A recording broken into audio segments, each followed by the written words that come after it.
नमस्कार साथियों। चमक खो चुके गेहूं को भी मंडी में बेच सकेंगे किसान।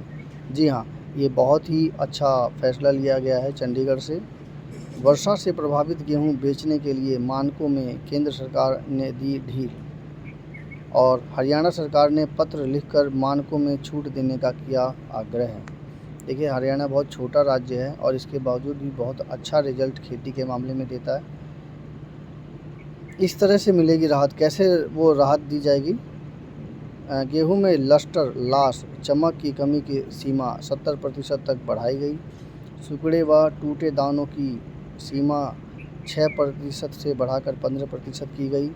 कुछ क्षतिग्रस्त व आंशिक क्षतिग्रस्त दाने मिलाकर अधिकतम 6% तक ही स्वीकार होंगे। ढील वाले मानकों के तहत खरीदे गए गेहूं को अलग से स्टोर कर उसका हिसाब रखा जाएगा। अब देखिए, यहाँ पर ये बात कही गई है और ऐसी स्थिति में जो भी ये जो दायरा बनाया गया है वो दायरा एक अच्छी गुणवत्ता वाले जो प्रशिक्षित और योग्य व्यक्ति ही इन सब चीज़ों को पहचान पाएगा कि टूटे दाने की सीमा कितने प्रतिशत है, 6 से 15% है या नहीं है। चलिए अब ज़रा समीक्षा शुरू करते हैं। असमय वर्षा से प्रभावित गेहूं की फसल को लेकर केंद्र सरकार ने हरियाणा के किसानों को बड़ी राहत दी है। उपभोक्ता मामले, खाद्य एवं सार्वजनिक वितरण मंत्रालय के तहत आने वाले खाद्य एवं सार्वजनिक वितरण विभाग में रबी विपणन सत्र 2026-27 के लिए गेहूं की यूनिफॉर्म स्पेसिफिकेशंस गुणवत्ता मानकों में विशेष छूट देने का निर्णय लिया है। सबसे बड़ी राहत यह है कि गेहूं में लाश, चमक की कमी की सीमा 70% कर दी गई है, जो पहले 90% थी। यानी चमक खो चुके गेहूं की भी किसान मंडी में बेच सकेंगे। राज्य सरकार ने इस बाबत 4 अप्रैल को पत्र भेजकर केंद्र सरकार से मानकों में छूट देने का अनुरोध किया था। किसानों को नुकसान से बचने और मजदूरों में सस्ती बिक्री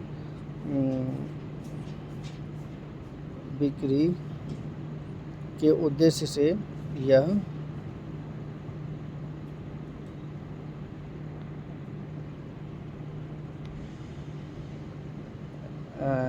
कदम उठाया गया है। केंद्र सरकार ने स्पष्ट किया है कि मानकों में ढील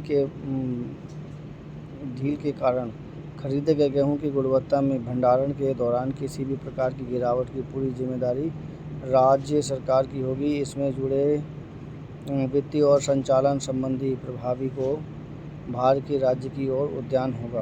केंद्र के फैसले से उन किसानों को राहत मिलेगी जिसकी फसल वर्षा से चमक खो चुकी है या दाने सिकुड़ गए हैं।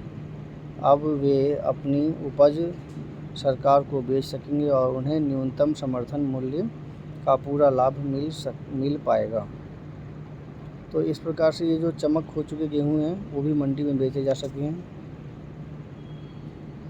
फ़ायदा तो होगा ही और किसानों को भी फ़ायदा मिलेगा।